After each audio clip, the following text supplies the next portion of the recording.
Amém. A paz do Senhor. Graças a Deus. Vamos abrir nossas Bíblias em Gênesis capítulo 2. Nós estamos no mês da família, abençoando as famílias. E no final nós vamos orar. Aqueles pedidos, foi dado o envelopinho, aqueles que tem, nós vamos orar pelos pedidos, para Deus estar abençoando e respondendo a tua petição. Amém? Gênesis capítulo 2. Na Santa Ceia, nós ministramos em Gênesis 1 sobre a criação da família, criação do ser humano.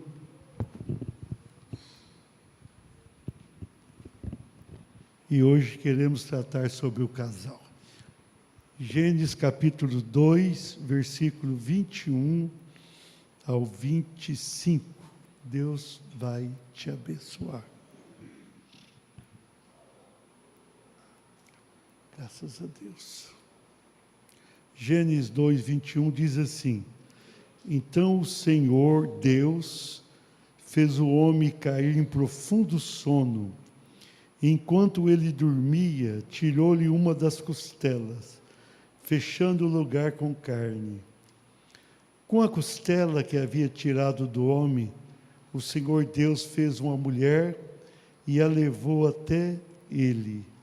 Disse então o homem: Esta sim é osso dos meus ossos e carne da minha carne. Ela será chamada mulher, porque do homem foi tirada. Por essa razão o homem deixará pai e mãe e se unirá à sua mulher, e eles se tornarão uma só carne. O homem e sua mulher viviam nus e não sentiam vergonha. Levanta a mão e fala assim: Deus querido, abençoa o meu casamento, no nome de Jesus. Aí o solteiro pergunta: mas eu não casei ainda. Mas está abençoando já. Você já está abençoando o casamento que está chegando. No dia 7 de junho nós vamos ter o jantar dos namorados, e quem não tem já pode dar o nome, e pela fé, né? E já contar com isso. Amém? Graças a Deus. Pastor, você vai fazer um casamento hoje? Esse texto é próprio para um casamento. Eu quero refazer os casamentos hoje. Eu quero abençoar a tua vida. Quero fazer uma pergunta na introdução dessa mensagem. É possível ser feliz no casamento? Será que é possível um homem e uma mulher serem felizes na vida conjugal? Será que o que Deus projetou lá há tanto tempo pode se tornar uma realidade gostosa, valorosa? Será que o casamento é tão importante mesmo? É importante. O solteiro vive melhor do que o casado? O casado vive melhor do que o solteiro? É algo para a gente pensar no início dessa mensagem. O teu casamento é bom? Você está com o marido ou a mulher, dá uma olhadinha aí. Pelo olhar da mulher ou do marido, você vai ver se é bom ou não. Dá uma olhada para ela. Ih, complicou ou não? Foi bom o olhar? A devolução do olhar foi interessante ou não? Se a pessoa fez uma carinha feia, você está na roça. Se a pessoa sorriu, você está bem. Se a pessoa do teu lado ficou quieta, é para refletir. Será que é possível ser feliz no casamento no século 21? Podemos dizer, do terceiro milênio, dessa era pós-Jesus, ou no final do 6º milênio, se a gente considerar toda a história bíblica, com tantas coisas hoje, a gente ainda consegue a felicidade conjugal? Eu li um texto, a gente viu na ceia que, quando Deus criou o homem, Ele estava, na verdade, criando um homem e mulher. Ele diz lá, homem e mulher, criou, estava criado. Desde o começo, Deus queria que o homem vivesse com uma mulher ou a mulher com um homem. Tem nada diferente disso, e qualquer outro relacionamento não completa, nunca satisfaz verdadeiramente. Então, Deus já criou com esse objetivo. Ele criou querendo que duas pessoas diferentes, sexos diferentes, de uma família diferente, muitas vezes com uma cultura diferente, com tantas diferenças, que essas duas pessoas se unissem e encontrassem o melhor para si. Quando Deus criou o homem, Ele olhou e falou assim, tem que criar alguém para ele. Ele criou uma mulher. Criou uma mulher. Com certeza, na época, ela era a mulher mais bonita, né? Só tinha ela. Se fosse hoje, ela já perderia para Jussiene de cara, não teria graça. A Eva já ia ficar frustrada aqui na 10ª igreja, se ela fizesse parte. Se ela tivesse vivido até aqui, ela falou, a Jussiene me estragou tudo. Né? Mas aí Deus deu uma caprichada. Olha aqui o valor do casamento nesse texto. Deus fez o homem dormir. O homem, para acalmar, é preciso dormir, né? Então Deus olhou para o homem e falou assim, eu vou fazer uma mulher aqui. Então, para o homem ficar bem tranquilinho, falou assim, eu vou fazer ele dormir, que ele vai atrapalhar. Ele vai dar palpite, não vai dar certo. Então diz que ele fez cair num profundo sono, dormiu mesmo. Enquanto ele dormia, Deus tirou uma costela. Há um pensamento que falta uma costela a nós. E tem mais carne ali. Tomara que não sejamos tão carnais assim. Mas falta uma costela. Deus tirou uma costela, né?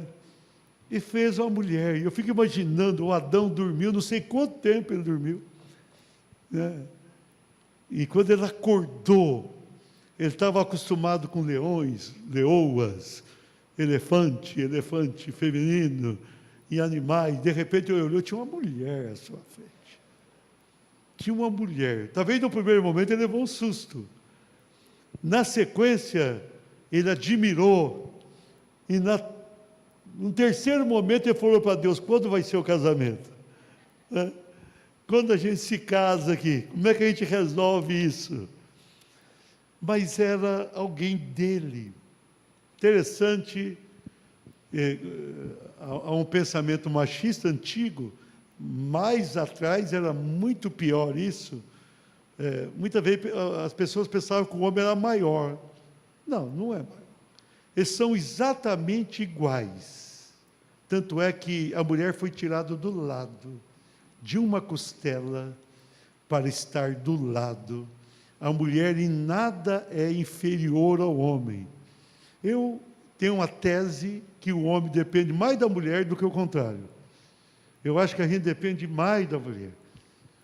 Se eu chego em casa, a Jussiene não está, eu dou meia volta e dou um jeito de sair. Fica sem graça a casa. Agora, ela fica, eu saio. Para tanta atividade, ela fica, eu chego lá, está cantando. Então, estava tudo bem.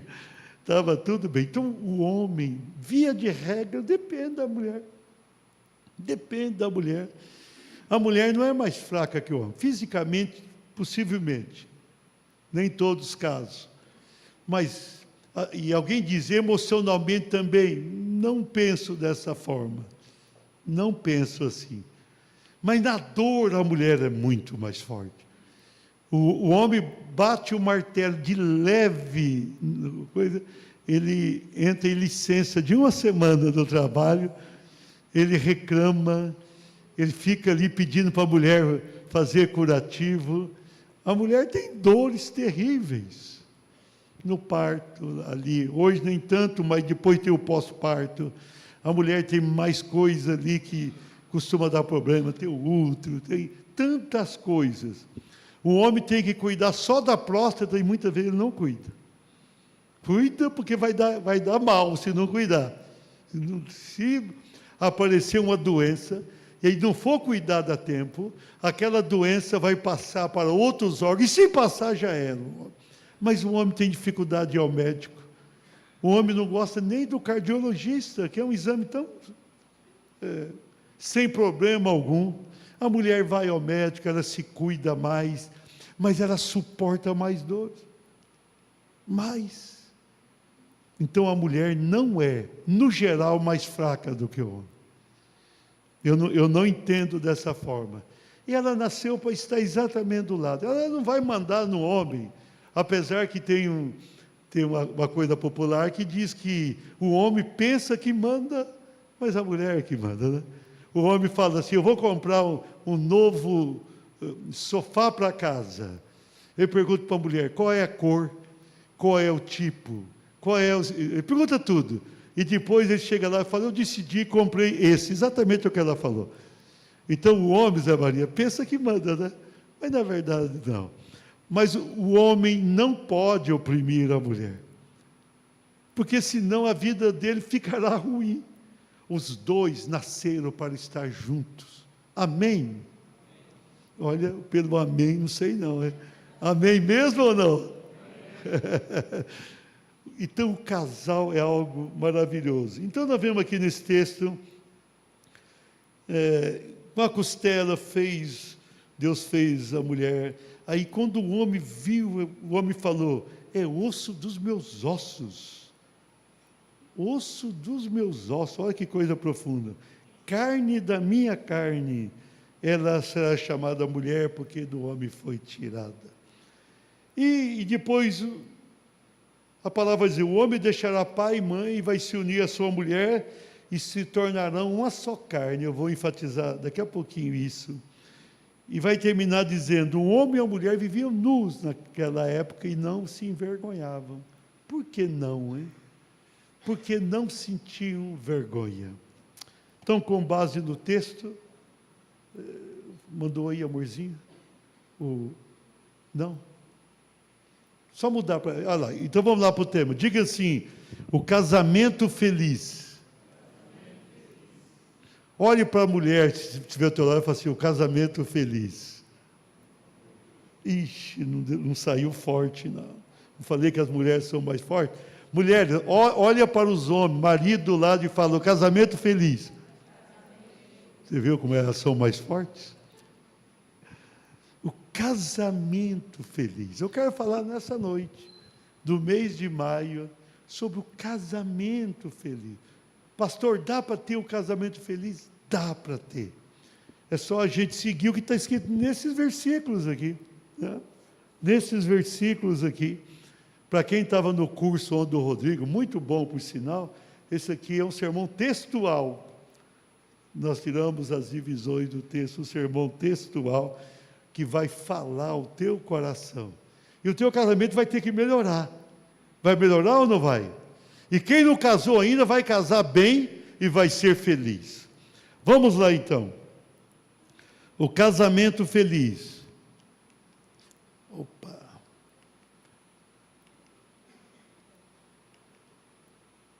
Diga assim, exige a providência divina.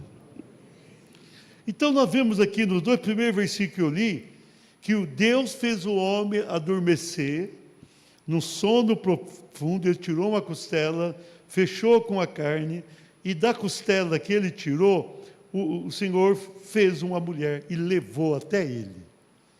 Olha, interessante isso no texto. Primeiro, Deus agiu. Quem tomou a iniciativa foi Deus. Ele fez o homem dormir, para não atrapalhar, né?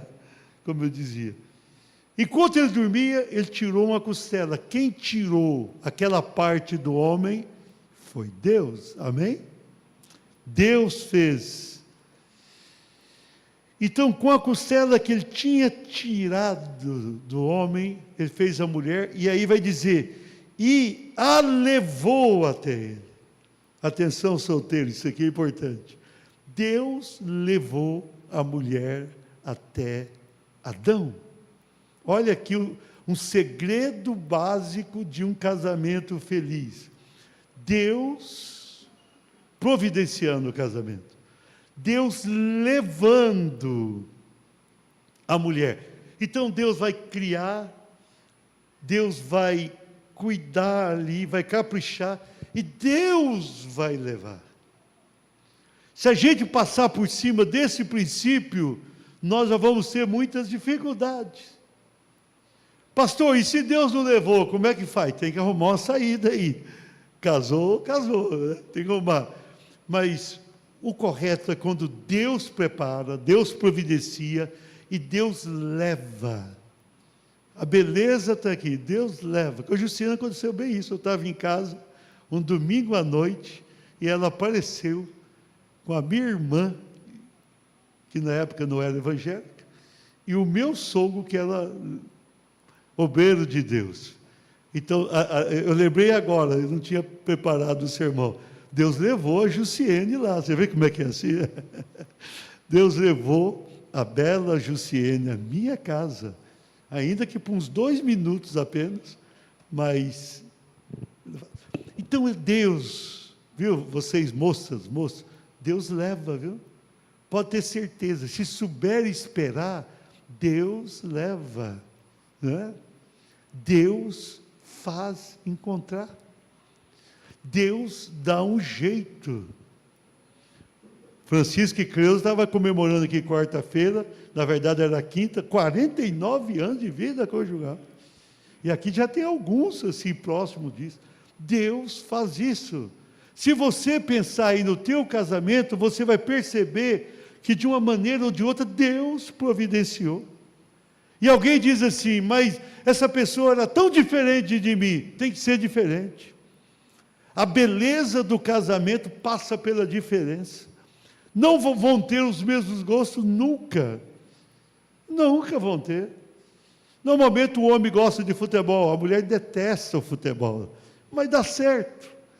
A mulher gosta de outras coisas que o homem também não gosta. Eles são diferentes na aparência, nos gostos, na maneira de se arrumar. A mulher normalmente se arruma mais, e o homem tem que compreender isso. Quando vai sair de casa, normalmente a mulher demora mais para se arrumar. Amém ou não? Aqui está tudo empatado.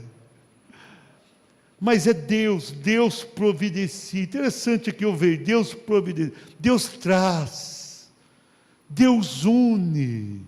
Você tem que glorificar ao Senhor por essa pessoa que Deus te deu. Se você olhar para a tua história antes do casamento, você vai dizer, puxa, como é que eu encontrei essa pessoa?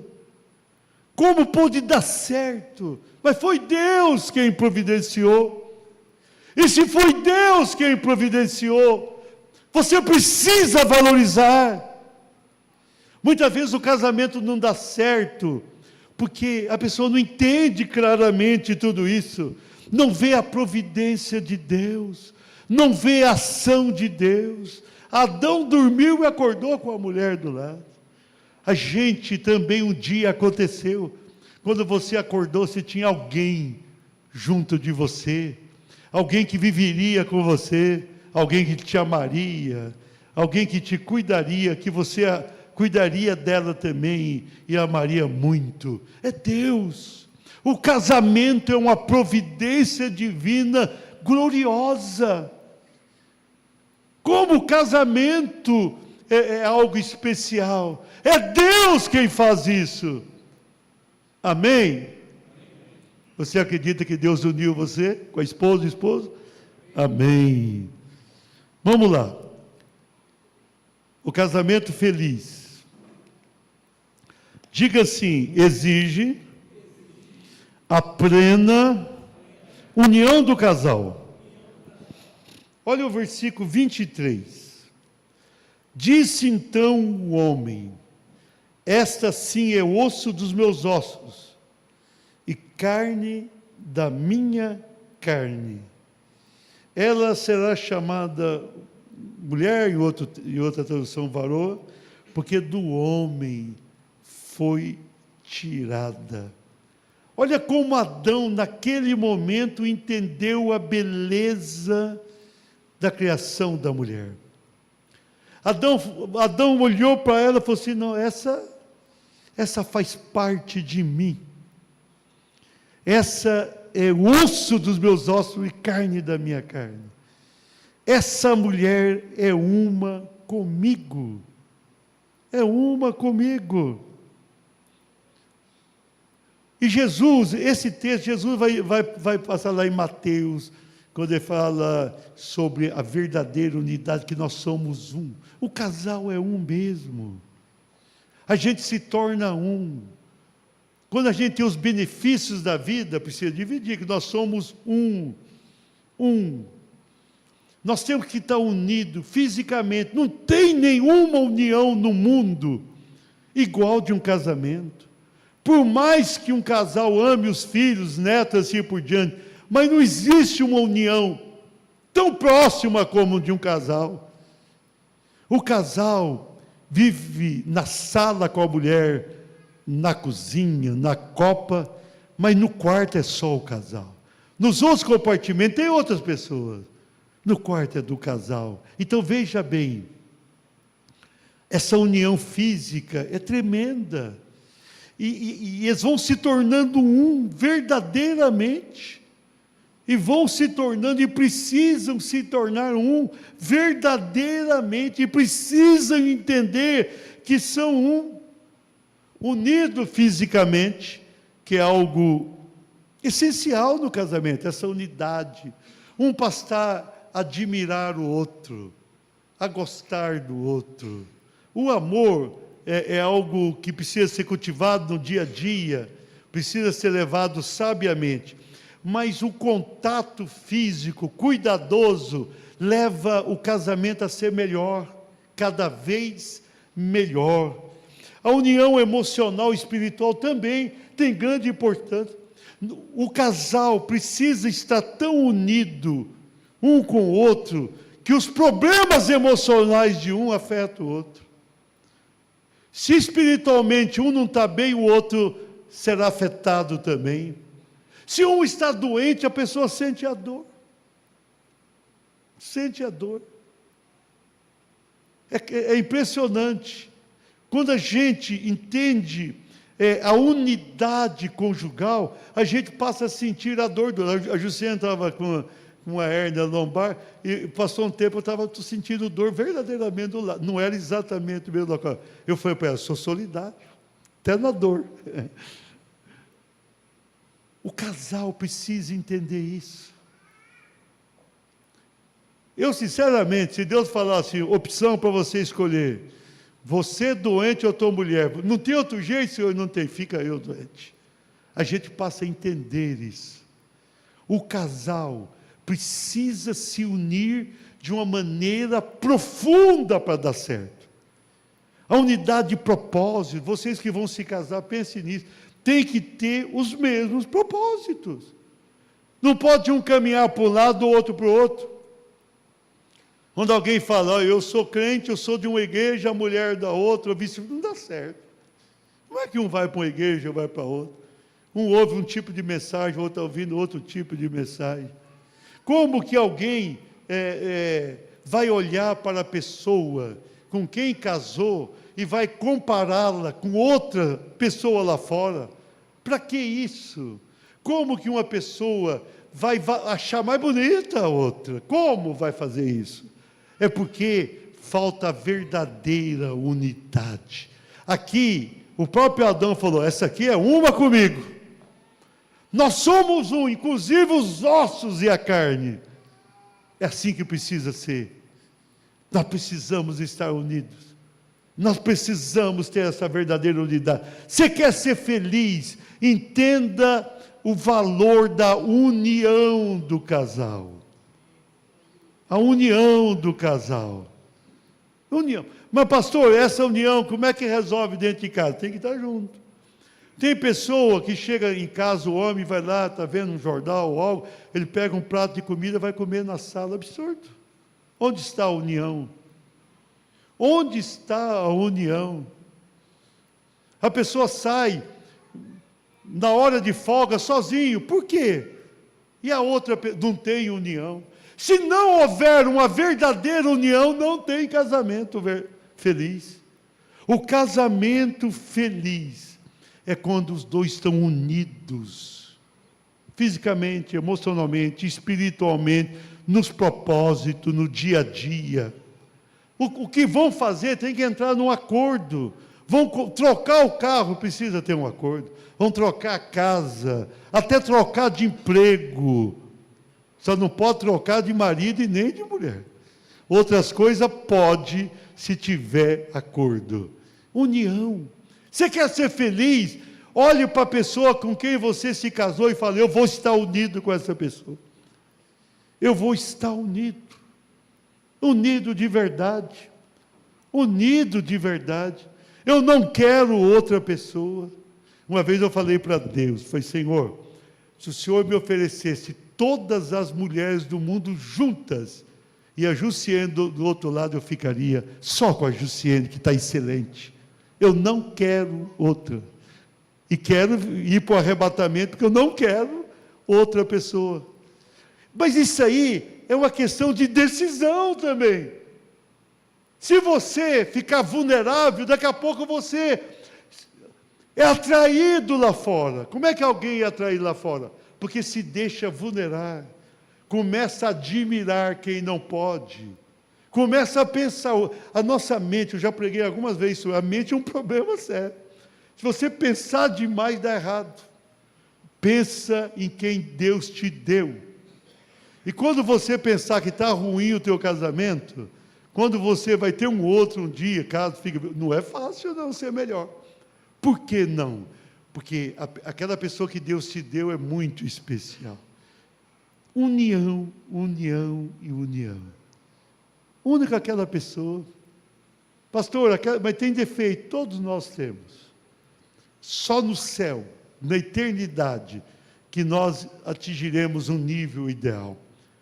A imperfeição, infelizmente, desde Adão e Eva, desde o pecado, faz parte. Só que a gente não pode focar nisso. Muitas vezes a gente foca nos defeitos e não nas coisas boas. Se você pensar no teu marido, você vai ver quantas coisas boas ele tem. Se você pensar na tua mulher, você vai perceber quantas coisas boas ela tem. Mas se você focar naquilo que é falho, daqui a pouco você tem raiva da pessoa que está do teu lado. Se você ficar pensando, pensa nas coisas boas. Deixa passar na tua mente tudo de bom que aquela pessoa fez para você durante o tempo que está casado. E vai dar certo. Então, a pessoa só é feliz quando tem essa união verdadeira. Quando um quer uma coisa, outra coisa não vai dar certo. Amém sim ou amém não? Casamento feliz. Vamos lá, estou quase terminando. Diga assim: exige a prioridade conjugal. Olha aqui, ó, versículo 24. Penúltimo para a gente orar.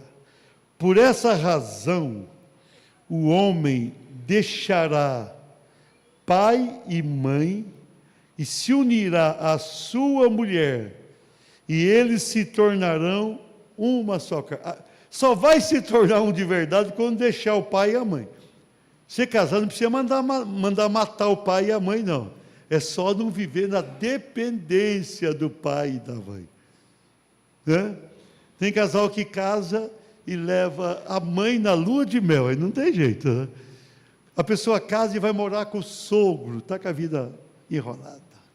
A pessoa casa, mas é o tempo todo. Tem pessoa que casa e antes de ir para casa ver a mulher, ele passa na casa da mãe dele. Vai dar certo. A mulher, o marido chega em casa, ela está no telefone com a mãe dela, né?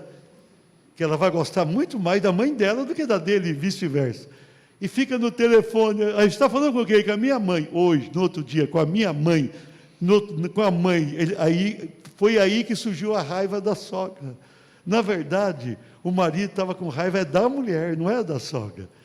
Então, se não deixar, se abandonar, pode ir domingo lá e filar uma boia, entre aspas, mas tem que passar a viver prioridade. Qual que é a pessoa prioritária na tua vida? É a pessoa que Deus deu. Quando eu casei muito novo, estava bem novo, a Jussiane também, e como eu era bem novo, estava em casa, levava as broncas normais, bronca de um, de outro, né, pai, mãe. Meu pai nem tanto, mas a mãe já dava umas bronquinhas boas. Eu cheguei em casa, fui sozinho, depois da lua de mel, voltei e falei, pessoal, quando eu vier aqui, vocês podem continuar me dando bronca, sem problema algum. Mesmo porque eu já até acostumei com as bronquinhas básicas. Bom, agora minha esposa não. Vocês não vão dar bronca dela, não vão implicar com ela, não vão reclamar nada. Quando você estiver, espera sair de perto, fala só comigo. Com ela, não. E eles passaram a agir assim. Meu pai tinha um temperamento mais forte, minha mãe, vocês conheceram, era um temperamento forte, mas Jussiane chegava lá e reinava na casa. Nela, não. Por quê? Porque é a minha mulher. Se a gente não tiver a prioridade conjugal, não dá. Qual que é a tua prioridade? Não, eu cuido da minha mãe. Não vai dar certo. Qual que é a tua prioridade? Eu estou falando. Não, a prioridade do homem é a mulher. A prioridade de uma mulher é o homem. Então, aqui, ó, deixar é no sentido de perder a dependência, deixar a dependência. Tem gente que é dependente demais. Tem pessoa que casa e liga toda hora para tudo. E o pior, eu tenho até uma parente minha, que, não vou dizer quem, senão vocês vão desconfiar, mas a filha casou e mudou para uma outra cidade. E viveram bem alguns anos. E depois ela começou a ligar para a mãe e falar mal dele. Não, ele está com esse defeito, ele está com aquele outro defeito, ele está com aquele outro. Aí foi na casa da mãe, começou a falar. Um dia a mãe, ela contou isso para a gente. A mãe falou, filha, senta aqui. Ou você para de falar mal do teu marido, ou não vai. Eu estou com raiva dele. Daqui a pouco eu vou quebrar o troço da cabeça dele. Para de falar do teu marido. Você casou, viva bem. Aí a mulher saiu de lá e entendeu que vivia bem com o marido, era só bobagem. E parou de falar e vive bem. Tem mais de 10 anos e eles continuam vivendo bem. Mas a pessoa chega lá e fala, minha mãe é minha mãe mesmo, vou falar tudo. Não dá, porque a mãe é mãe daquela, a outra, ela não é mãe do marido.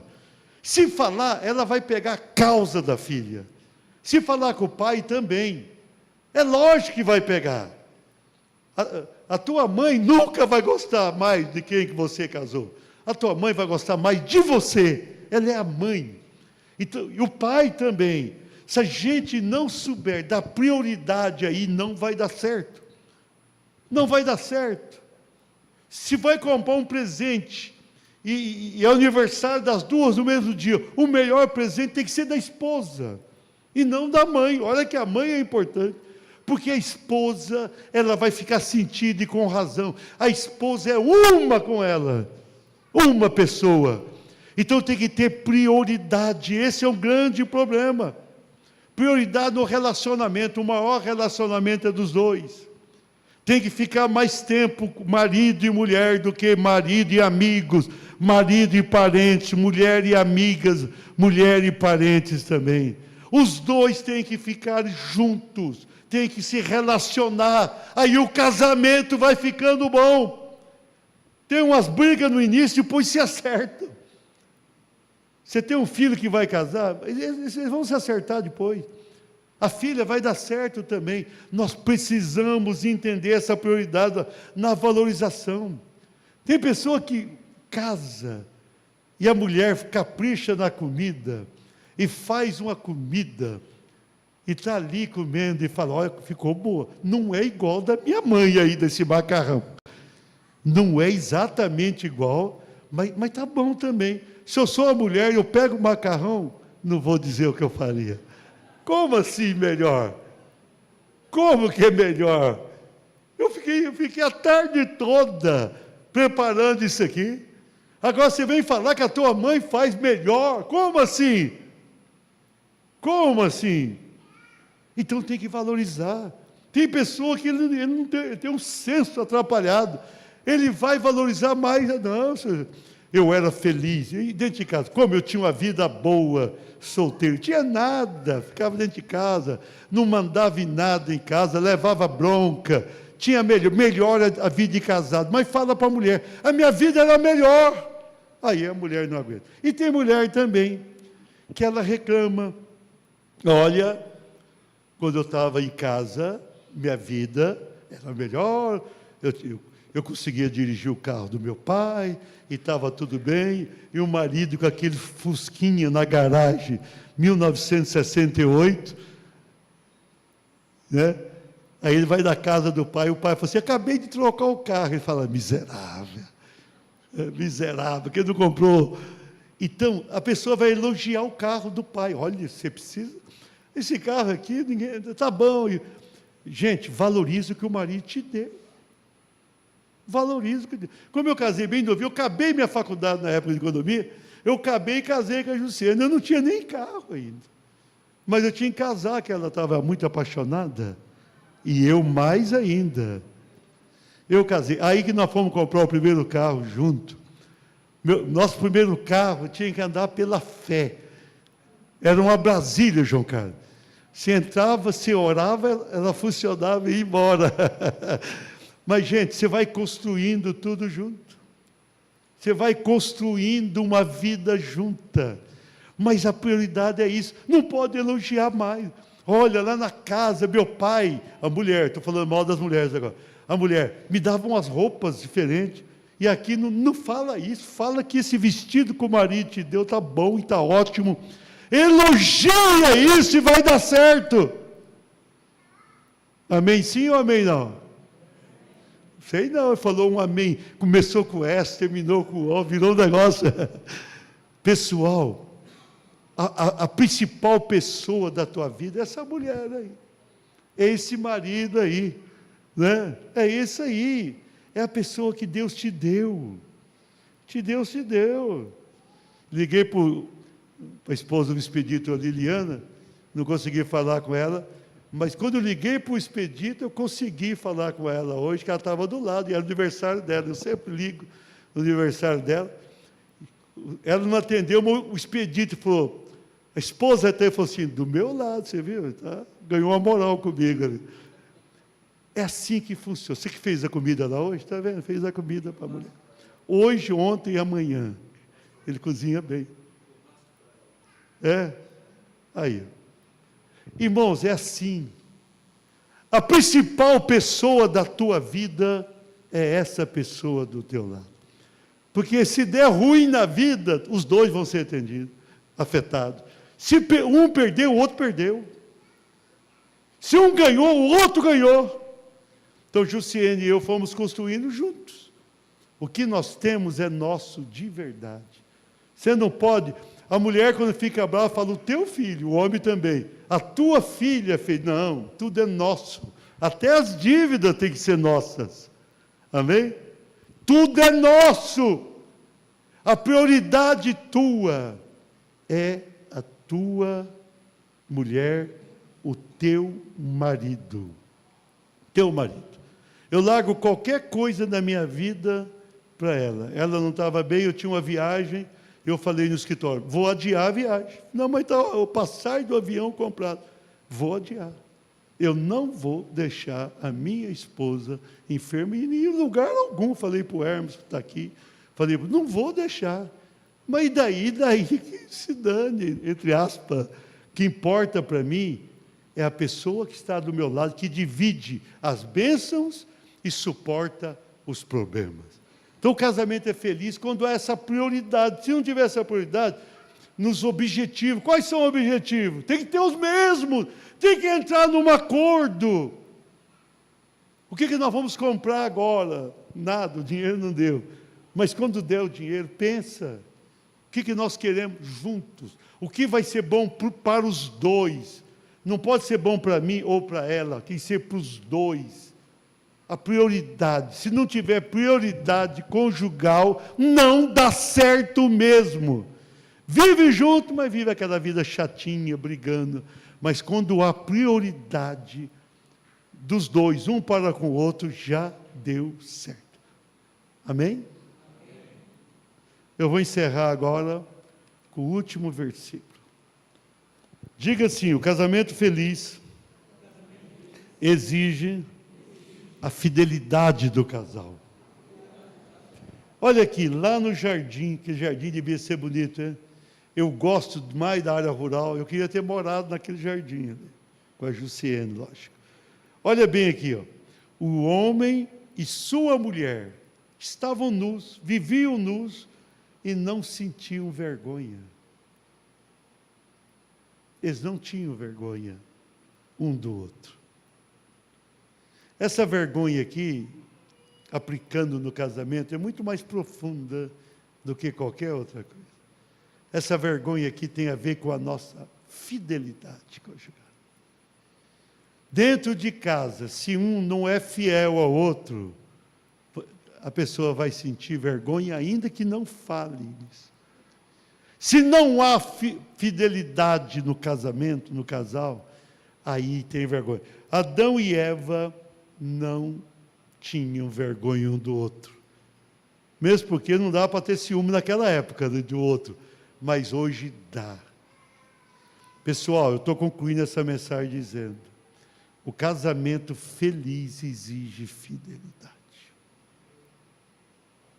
Essa pessoa que Deus te deu te satisfaz. Se você pensar bem, plenamente.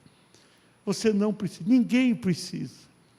Eu tenho uma tese, e talvez escreva alguma coisa sobre isso ainda. O adultério, ele acontece exatamente pela exaltação pessoal, não é pela necessidade sexual. Um casal, se tem a infidelidade, é porque a pessoa quer ser maior, a pessoa se acha, a pessoa quer que outras gostem dela, a admire também, a pessoa quer que outras se interessem por ela.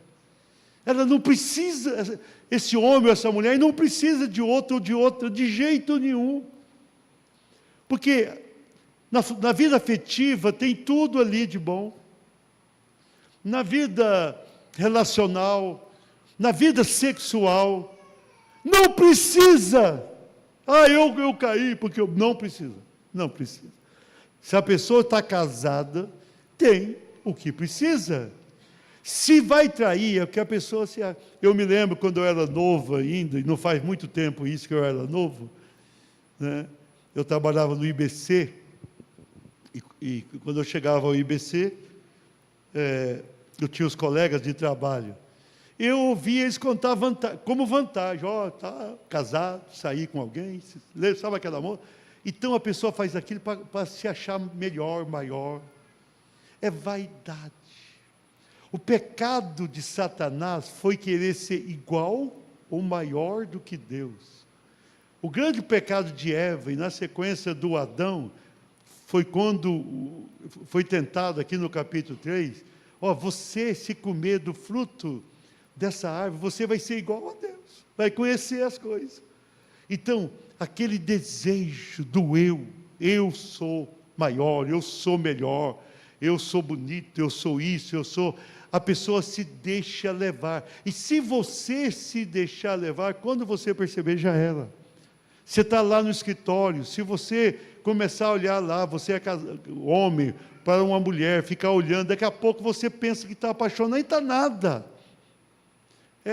Pode até ter aquela paixão carnal, mas é algo momentâneo, forjado pela tua mente, que depois desce para a emoção. Mas o amor verdadeiro é cultivado no dia a dia.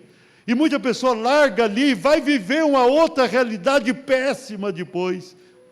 Porque no primeiro momento é interessante, e depois? A mulher também. Vai imaginar, porque está lá no escritório, aquela pessoa educada, que trata bem, isso aí acontece porque está longe. Todo mundo no telefone é interessante. Todo mundo sair para um jantar é algo romântico. O viver dia a dia é diferente. A infidelidade do casal é por vaidade. Ah, pastor, eu caí porque está nada. Vaidade é querer mais, querer ser melhor. Isso é fato. Se você analisar, é isso. Com o tempo a pessoa, não, mas eu estou amando aquela pessoa. Falei, está nada.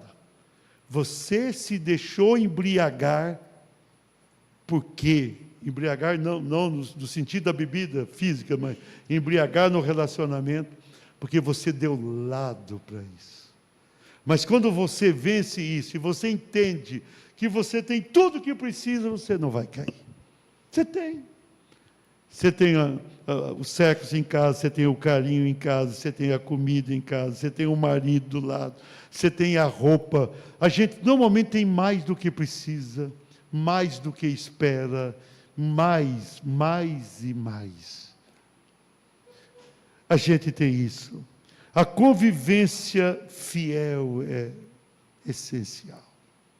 A convivência harmoniosa é tudo, aquela harmonia, um procurar entender o outro, a convivência bem satisfatória. Tem gente que chega em casa, chega irritado. Isso, eu caí porque eu estava brigando muito, mas brigou muito porque não soube valorizar quem você tem consigo. Essa é uma verdade. Chega e valoriza. Valoriza. Tem coisa mais gostosa do que chegar do trabalho, 6 horas da tarde, e tomar um café com a mulher em casa, ou vice-versa? Tem coisa mais gostosa do que isso? Comer um queijinho, né? Falar bem do pastor da igreja, não tem nada melhor do que isso. Gente, as coisas boas, elas são simples. Pensa nisso. Pensa nisso. E seja feliz no casamento. Eu prego sobre o casamento nessa igreja uma vez por ano. Todo ano eu prego. Uma vez por ano, no mês de maio, eu prego sobre o casamento. Só vou pregar daqui a um ano agora. Eu quero que você aplique isso no teu casamento, você casado ou você que vai casar. Então, o casamento feliz é possível. Amém? Vamos ficar de pé e vamos orar a Deus.